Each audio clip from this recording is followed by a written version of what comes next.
के प्रत्याशी कर्नल राजवर्धन साहब हमारे सबके बीच में पधार चुके हैं।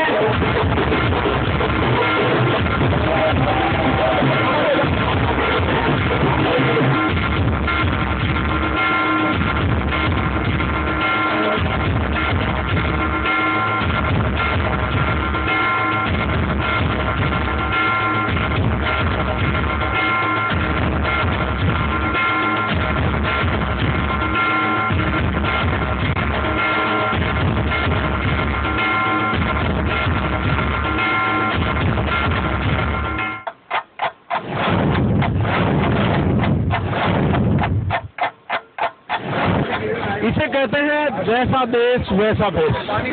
भारतीय सेना का ये पूर्व अधिकारी किसानों के बीच जाता है तो कुछ इस अंदाज में जाता है क्योंकि मामला वोटों का है। राज्यवर्धन सिंह जी, आप लगातार नेशनल हाईवे की बात कर रहे हैं, मुद्दे उठा रहे हैं। सीपी जोशी जो कि सड़क मंत्री थे उनको घेरने की कोशिश कर रहे हैं। आपको लग रहा है कि जयपुर से लेकर हरियाणा तक का जो हाईवे है ये आपके संसद के सफर को आसान कर पाएगा?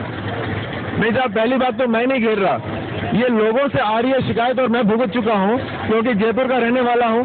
दिल्ली काम के लिए जाता हूँ तो इसी हाईवे से गुजरता हूँ। आए दिन ट्रैफिक जैम होते हैं, फ्लाईओवर रुके हुए हैं, बने नहीं है। सीपी जोशी साहब खुद इसके मंत्री थे, तो अचंबा यह है कि जब आप खुद इस चीज के मंत्री थे तो फिर इस मतलब इतनी छोटी सी चीज जो और जिस क्षेत्र में आप वोट मांगने आ रहे हैं उसी में कमियां हैं, तो इनको तो आक्रोश होगा ही। आपको लग रहा है कांग्रेस ने आपकी जीत आसान कर दी एक ऐसे उम्मीदवार को उतार के जो अपना काम नहीं कर पाया अपने महकमे का, अपने लोगों का? ऐसा है साहब, सीपी जोशी साहब तो पहले से यहाँ के प्रत्याशी थे, मुझे बाद में लाया गया है भारतीय जनता पार्टी। लेकिन मैं ये नहीं कहूंगा कि सिर्फ इस क्षेत्र में, कांग्रेस ने पूरे देश में अपनी हार खुद निश्चित करी है, गलत काम करके या काम ना करके। तो ये पूरा का पूरा देश आज आक्रोश में है, देश बदलाव चाहता है और अब एक ही विकल्प है, एक ही विश्वास पात्र है और वो है नरेंद्र मोदी जी। अच्छा, आप सैनिक रहे, पूर्व सैनिक अधिकारी रहे, कर्नल रहे, आपने खेलों में नाम किया पूरी दुनिया में देश का। अब एक किसान की भूमिका में ट्रैक्टर चला रहे हैं, किसानों के बीच जा रहे हैं। क्या एक नया नारा एक बार लाल बहादुर शास्त्री आपको याद आ रहे, जय जवान जय किसान? मैं खुद एक गांव का रहने वाला हूं। अगर आप लोगों को याद हो तो जैसे ही 2004 ओलंपिक खत्म हुआ था, मैं 2 दिन के अंदर अपने गांव पहुंचा था। रूट पे मेरी सवारी वहां लेके गए थे, स्वागत करा था। तो गांव का रहने वाला हूं, लेकिन शिक्षा और काम के लिए शहरों में गया और विदेशों में गया। अब वापस मैं गांव में आया हूं, तो ये गांव के किसानों की जो भावना है वो मैं समझता हूं, इन युवाओं की मैं भावना समझता हूं। शहरों में मौके हैं, इनको मौके नहीं मिलते। ये भी उतनी ही प्रतिभा रखते हैं जितना कोई और युवा। तो अब मेरा मकसद है कि जो दिल्ली और जयपुर के बीच का ये दिए चले अंधेरा जो इस पूरे जयपुर ग्रामीण का है उसको उजागर करूं, उसमें विकास करवाऊं। किसानों के लिए डीजल की महंगाई का मुद्दा है, आप ट्रैक्टर चला रहे हैं, ट्रैक्टर के जरिए जा रहे हैं, आप संकेत देने की कोशिश कर रहे हैं। देखिए, जहाँ तक पेट्रोल डीजल इनकी कीमतों की बात है, ये अंतर्राष्ट्रीय जो मार्केट है उस पर निर्भर करता है और उसके ऊपर शायद मैं इतना सक्षम नहीं हूँ टिप्पणी देने के लिए, लेकिन जरूर जो बड़े मंत्री हैं वो उस पर ध्यान देंगे। मेरा ये ध्यान रहेगा कि किसानों के लिए जो बीमा पॉलिसी है, खेती के लिए जो ऋण है, ये इनकी पॉलिसी आसान बने। आज बहुत कठिन है और इन सबको आसान करना और इन युवाओं को रोजगार दिलवाना, इनको शिक्षा दिलवाना, उसके लिए सड़क, पानी, बिजली सब बहुत बुनियादी चीजें हैं। इस शहरों के लोगों को लगता है कि वही घिसी पिटी बातें हैं, लेकिन ये सब जब गांव में आओ तब आपको कठिनाई का एहसास होता है। राजनीति जो नए कराए वो कम है। राज्यवर्धन सिंह एक नई भूमिका में है। पहले वो निशानेबाज के बतौर एथेंस में छाए, मेलबोर्न में छाए और सेना के अधिकारी के बतौर सरहद पर छाए, लेकिन अब लोगों के बीच आ रहे कुछ इसी अंदाज में। थैंक यू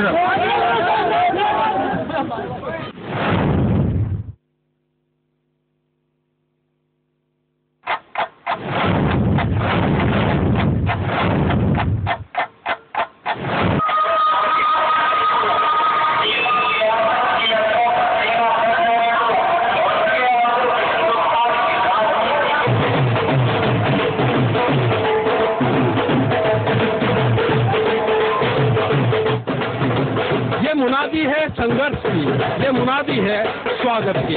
राज्यवर्धन सिंह जो कि जयपुर ग्रामीण इलाके से संसदीय क्षेत्र से उम्मीदवार हैं, वो अब कोटपूतली में जनसंपर्क के लिए निकल गए, रोड शो कर रहे हैं। और इस रोड शो का महत्व इसलिए है क्योंकि कोटपुतली अकेले में 30,000 मतदाता है।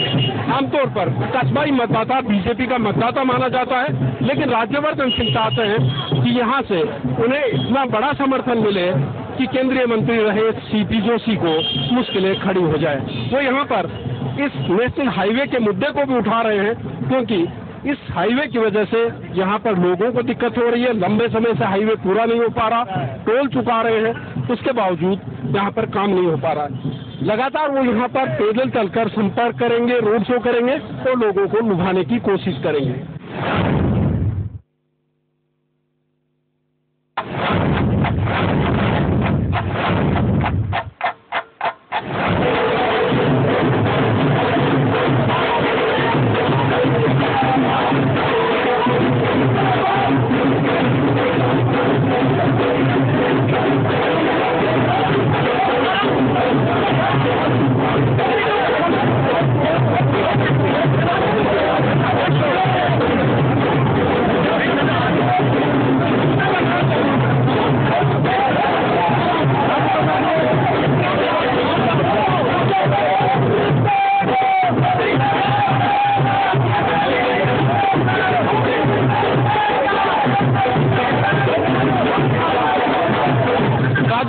इस रोड शो के जरिए व्यापारियों को जोड़ रहे हैं, कर्मचारियों को जोड़ रहे हैं, नौजवानों को जोड़ रहे हैं और उनका क्रेज भी नजर आ रहा है।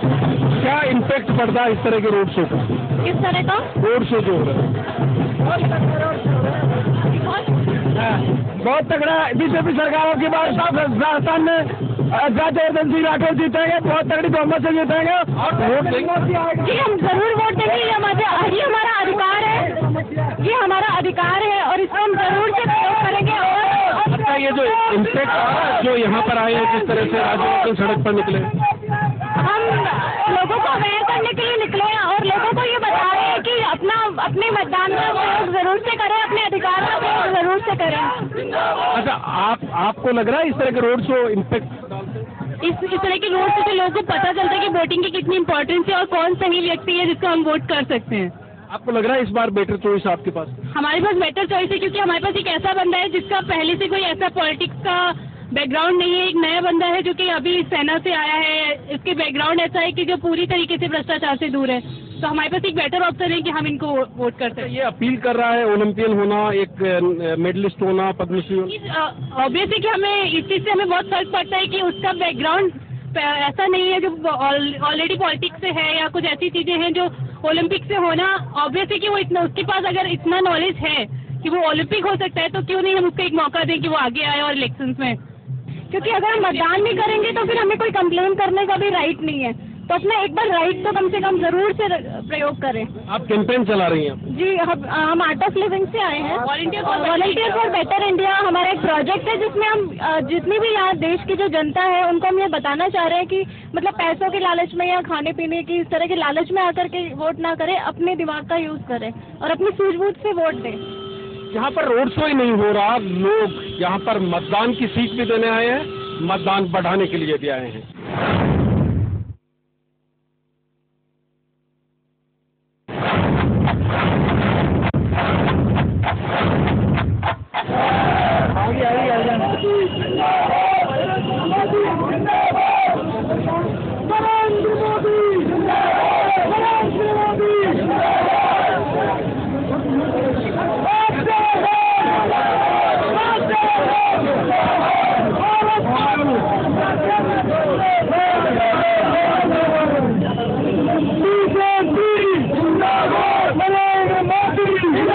करीब 3 किलोमीटर के इस रोड शो के जरिए राज्यवर्धन ने कोटपुतली कस्बे के 30,000 मतदाताओं को लुभाने की कोशिश की है। वो व्यापारियों से मिले, कर्मचारियों से मिले, अपनी बात कही, उनकी बात सुनी। मुद्दा यही था कि ये जो नेशनल हाईवे नंबर 8 का जो मुद्दा है ये किस तरह से हल किया जा सकता है। यहाँ पर समस्याएं सामने आई और साथ ही समाधान भी सामने आए। मकसद यही था कि किसी भी तरह से लोगों से जुड़े, लोगों की बात सुनकर उनके साथ जुड़कर वोट मांग सके। करीब 1.5 घंटे के इस सफर में क्या कुछ मिल पाया ये तो मतदान के दिन ही पता चल पाएगा, लेकिन उनके कार्यकर्ताओं को उम्मीद है कि यहाँ पर काफी कुछ हासिल होगा, बीजेपी को इसका फायदा होगा। कितना फायदा होगा आपको? कोटपुतली शहर में लगभग 30,000 मतदाता हैं और जिनका झुकाव पूरी तरह से भाजपा के उम्मीदवार की तरफ है। कारण कि परम पूज्य में सीपी जोशी साहब की जो करतूत है वो कोटपुतली में जिंदा है। ये नेशनल हाईवे नंबर 8 जो कि इस राज्य का प्रवेश द्वार है, इसका जितना भी मंडाधार किया श्री जोशी जी ने किया। इसमें प्रत्यक्ष को प्रमाणित। जोशी जी तो बहुत कम वक्त तक सड़क मंत्री रहे, करीब 1.5 साल तक। नहीं, जोशी जी से पहले बंसल साहब थे तो कांग्रेस के ही, तो दूसरी पार्टी भी तो नहीं आए थे। एक बात और भी थी, जोशी जी के यहाँ पे नुमाइंदे बैठे थे, राजेंद्र जी, वो यहाँ पर सारे कटे उनने अपनी सुविधा के हिसाब से पाथड़ी में कट बनवा लिया अपनी फैक्ट्री के सामने, इस पुलिया को कटवा के, और एक अपनी स्कूल के सामने ले गए। इसकी मतलब जो लंबाई थी वो घटा कर जो बांसुर रोड जो जाता था उसकी लंबाई कम कर दी इन लोगों ने। वो उनके नुमाइंदे राजेंद्र जी जो फिलहाल MLA। तो ये रोड शो किया, इससे कितना आपको लग रहा है कितना फायदा हुआ होगा? रोड से बीजेपी सरकार को बहुत ज्यादा फायदा हुआ है, इसे स्पेशल बहुमत से। अच्छा, आपको क्या लग रहा है? राज्यवर्धन सिंह जीतेंगे।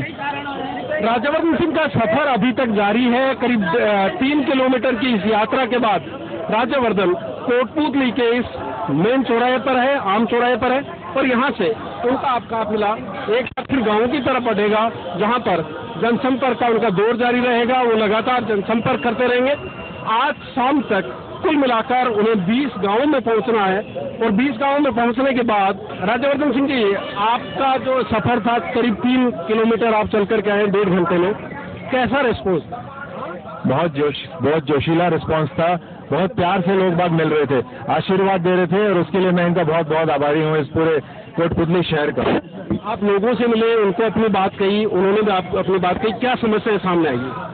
देखिए, ये जो आज रोड का जो शो था, रोड शो था, इसमें तो दिक्कतें और समस्याएं हल करने वाली बात तो वाकई में नहीं हुई। इस समय तो एक तरह से इंट्रोडक्शन टाइप होता है, एक दूसरे से मिलन होता है, और वहीं से आशीर्वाद दे देते हैं। वो खुश होते हैं आपको देखकर, खुश होते हैं कि आप ये संघर्ष कर रहे हैं। और इनके जो प्रमुख हैं, जैसे जो दुकानदार हैं उनके प्रमुख हैं, अभी सैनी समाज के प्रमुख मिले, वो सब मिलकर वो हम शाम को बैठ के इनकी दिक्कतें और जो भी उसका समाधान है उसकी बात करेंगे।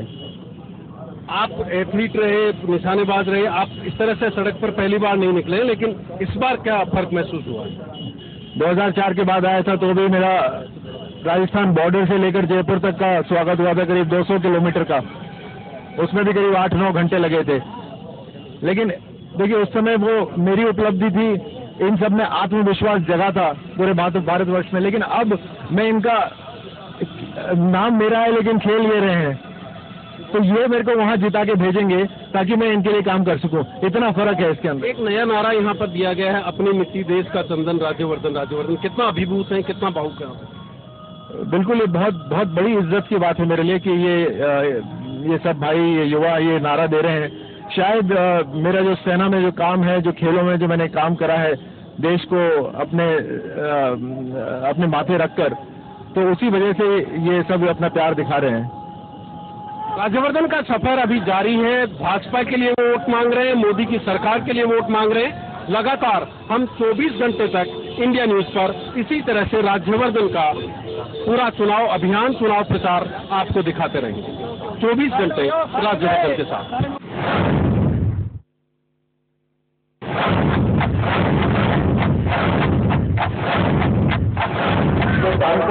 चुनाव देने के बाद वापस नहीं आए, आपके द्वार सांसद आपके द्वार कार्यक्रम शुरू करेंगे। आज एक मोदी है जो पूरे देश के लिए विकल्प है, आप सब जानते हैं, आप सब उनसे प्यार करते हैं, तो आपसे यही निवेदन है कि मोदी को प्रधानमंत्री बनाना है। तभी ये पिछले 7 साल का जो कांग्रेस की सरकार रही है, इतने सालों तक आपने मौका दिया है, उसका जड़ से खत्म करा जा सके, तभी संभव है जब हम पूरी ताकत से नरेंद्र मोदी को प्रधानमंत्री बनाए। इसलिए विनती है आपसे कि 17 अप्रैल को आप सब मतदान केंद्र पर जाएं और भारत माता को याद करके वहां मतदान दें और इस देश को मजबूत बनाएं। धन्यवाद। सुबह से लेकर राज्यवर्धन सिंह अब तक करीब 1 दर्जन गांवों में जनसंपर्क कर चुके हैं, सभाएं ले चुके हैं। कोटपुतली में उन्होंने रोड शो भी किया, तो रोड शो के जरिए 30,000 मतदाताओं के बीच जाने की कोशिश भी की। ये सफर अभी जारी है।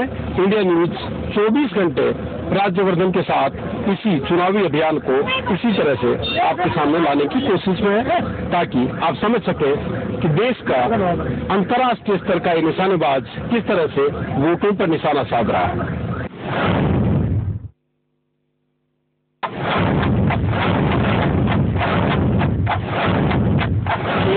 उपनाम के वनगुजर वैसे तो कश्मीर में होते हैं, उत्तरांचल में होते हैं, लेकिन इस वक्त हमें नांगल चेची का गांव में, जहां पर शहीद सूबेदार हजारलाल गुर्जर का ये घर है, और चूंकि सेना में अधिकारी हुए हैं राज्यवर्धन सिंह, इनके लिए उन सैनिकों की चिंता सबसे ज्यादा है और उन सैनिकों के परिवारों से मिलना बहुत ज्यादा जरूरी है जिन्होंने देश के लिए जान दी है। यहाँ आकर कैसा लग रहा है? ये सैनिकों के परिवार से जो सैनिक होते हैं वो हमेशा जुड़े रहते हैं, क्योंकि सैनिक जितनी कठिनाई से गुजरता है उसका परिवार शायद उससे ज्यादा कठिनाई से गुजरता है, एक अलग तरह से। और खास तौर से जब कोई सैनिक शहीद हो जाता है तो उसके परिवार की कठिनाइयां उतनी दुगनी हो जाती हैं। लेकिन फक्र की बात है कि देश के लिए जोश इतना है इस घर में कि अगर एक बेटा गया तो दूसरा बेटा सेना में आ गया। इनके बेटे आज सेना में हैं और ये पूरे देश के लिए एक गर्व की बात है। यहाँ पर सैनिकों की बहुत बड़ी तादाद है, पूरे बेल्ट में हरियाणा से सटा हुआ इलाका है। कितना समर्थन आपको उम्मीद है मिल रहा है? सैनिकों की उपस्थिति, सैनिक हैं यहाँ पर, लेकिन झुंझुनू और सीकर की तरफ सैनिक बहुत ज्यादा हैं।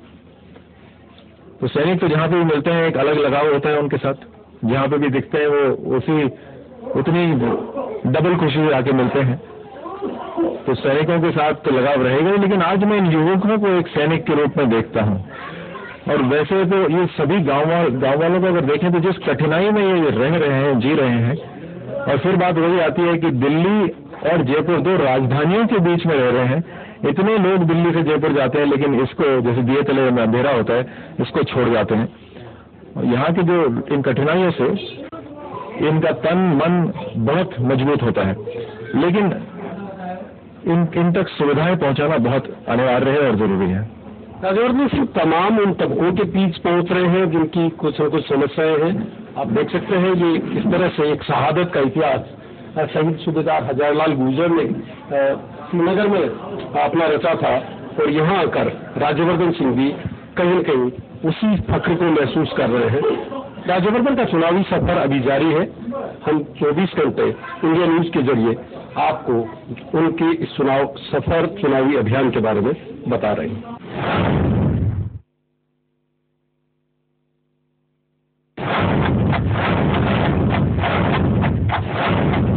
3 बज चुके हैं। राज्यवर्धन सिंह अब तक 15 गांवों का इस तरह से दौरा कर चुके हैं, जनसंपर्क कर चुके हैं, लोगों से मिल चुके हैं। वो जगह जगह विकास की बात उठा रहे हैं, नरेंद्र मोदी को मुद्दा बना रहे हैं, नरेंद्र मोदी के बहाने से वोट मांग रहे हैं, और साथ ही बता रहे हैं कि जो उम्मीदवार पहले जीता था, जो सांसद था, केंद्रीय मंत्री था, उसने क्या कुछ किया। यहाँ पर तमाम लोग आ रहे हैं, महिलाएं भी बड़ी तादाद में घरों से निकल रही है। कितना असर डाल रहे हैं, कितना फर्क पड़ रहा है?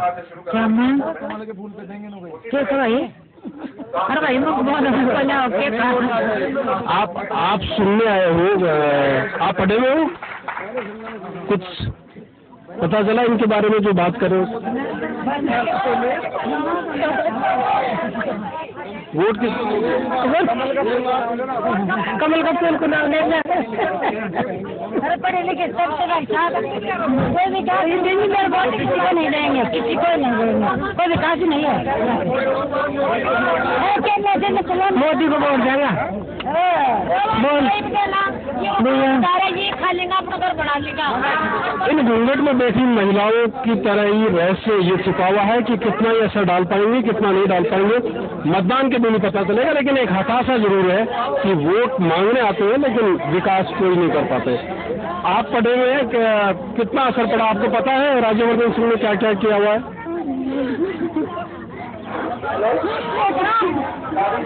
ये चुप्पी किसका साथ देगी और किसका गणित बिगाड़ेगी, ये तो भविष्य ही बताएगा। फिलहाल राज्यवर्धन सिंह इन तमाम ऐसे चेहरों के बीच, इस तरह के घूंघट में सिवे चेहरों के बीच जा रहे हैं और उन्हें अपने वादों की याद दिला रहे हैं, और साथ ही ये भी याद दिला रहे हैं कि जो पिछली बार वादे किए गए थे पिछले सांसद की तरफ से, केंद्रीय मंत्री की तरफ से, वो कितने नाकाम रहे।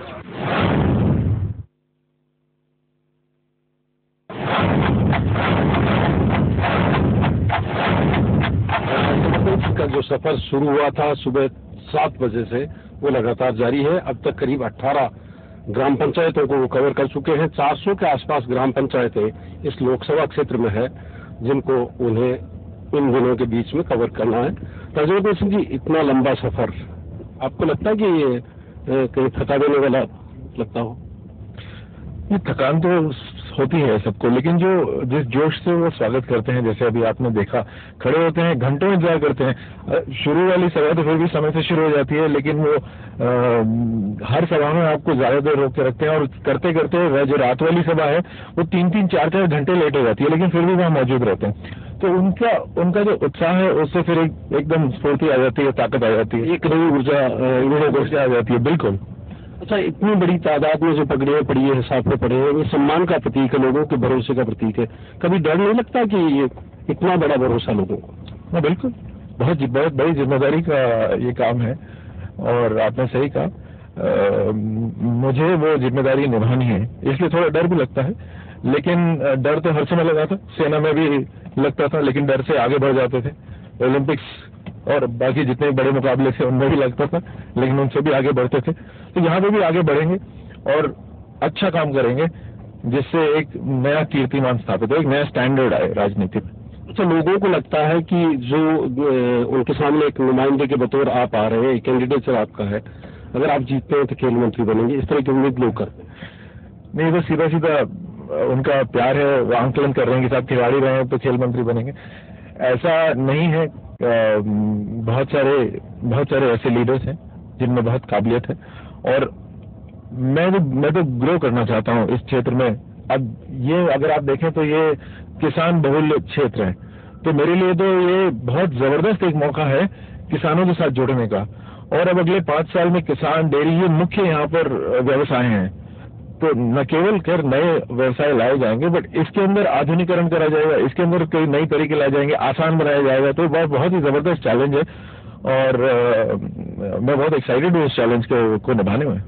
एनसीआर से सटा हुआ इलाका है, एनसीआर का हिस्सा है जो नीमराना है, शाहजहांपुर है, उसके बिल्कुल बगल में है ये पूरा इलाका। उसका एक औद्योगिक विकास हो सकता था, हो नहीं पाया। आप किस तरह की परिकल्पना करते हैं अगर आपको मौका मिलता है आपकी सरकार को? आपने सही कहा कि 2 विकसित शहरों के बीच में और क्षेत्रों के बीच में ये पिछड़ा हुआ क्षेत्र है। तो सबसे पहले तो यहाँ पानी की बहुत बड़ी समस्या है और पानी की समस्या हल करना अनिवार्य है। बात पहले से ही शुरू हो गई है, बिसलपुर डैम से पानी लाया जाएगा। अब वो किस जगह लाया जाएगा उसको जब नीतियां बनेंगी तो मैं वहां उपस्थित होऊंगा अगर मुझे मौका मिला। तो ये निर्धारित करना ये मेरी जिम्मेदारी होगी कि पानी यहाँ से निकले। नहर का पानी पहले यहाँ आता था, रामगढ़ झील के लिए जाने के लिए नहर का पानी यहाँ से निकलता था। अब वो नहर सूख गई क्योंकि उसको किसी ने देखभाल नहीं करी, रामगढ़ झील भी सूख गया। अब उस नहर को, जैसे भारतीय जनता पार्टी का ये एक सपना है और ये मैनिफेस्टो में भी है कि सारी नदियों को जोड़ा जाएगा। जब सारी नदियों को जोड़ा जाएगा तो ऊपर से पानी लाया जाएगा इस क्षेत्र में। और कांग्रेस की नीति देखिए, उन्होंने प्लान बनाई है, उसमें शायद 1000 करोड़ रुपए खर्च करे हैं और पानी लेने की जो योजना है वो नीचे से ऊपर लानी है। और जो प्राकृतिक रूप से ढलान नीचे की तरफ है, साउथ की तरफ है, दक्षिण की तरफ है, तो वहां से पानी कैसे आ सकता है?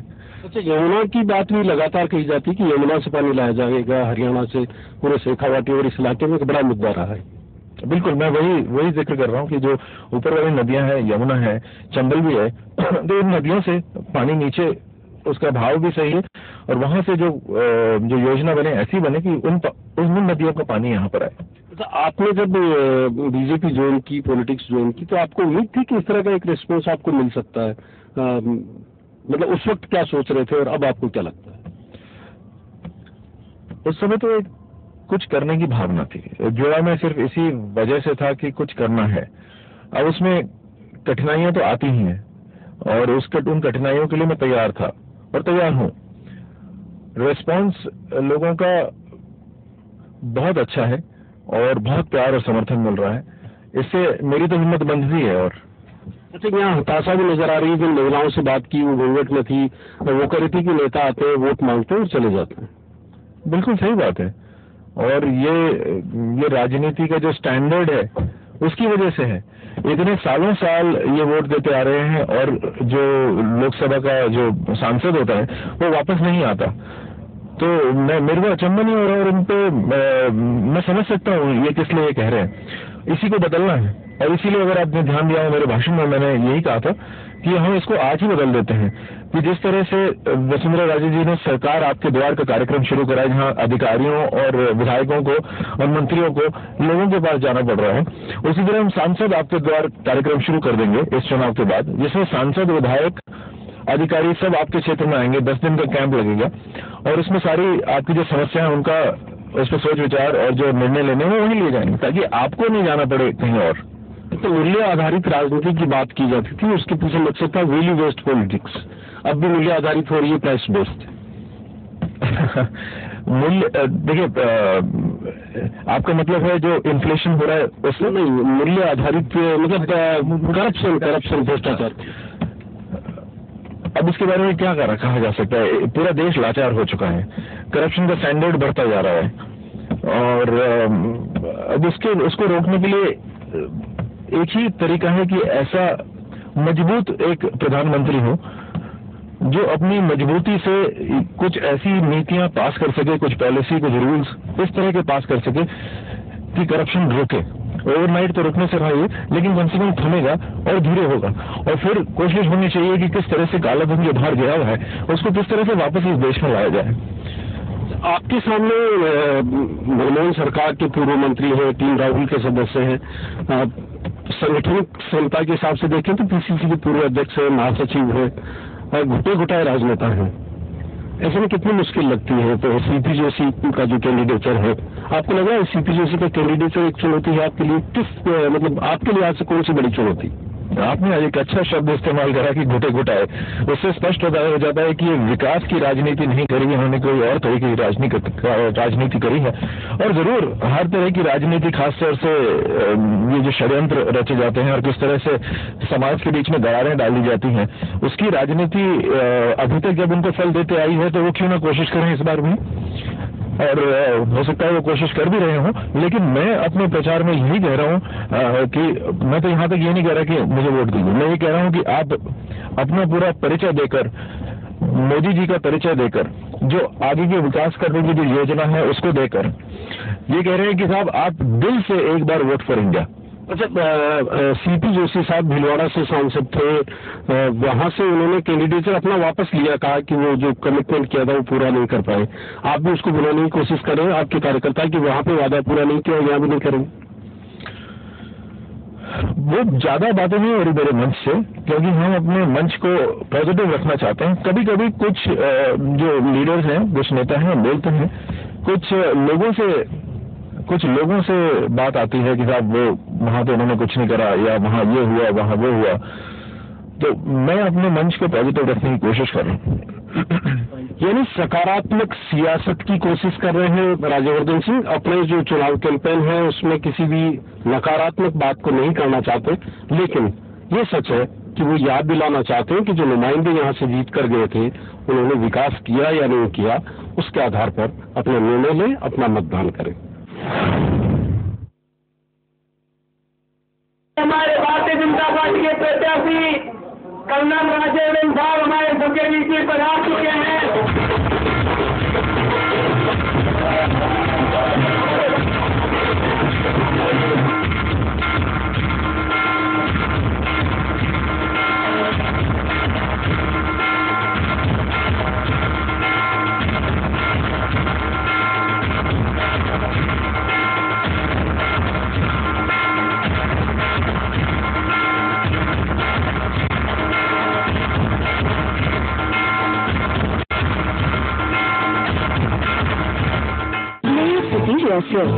इससे बने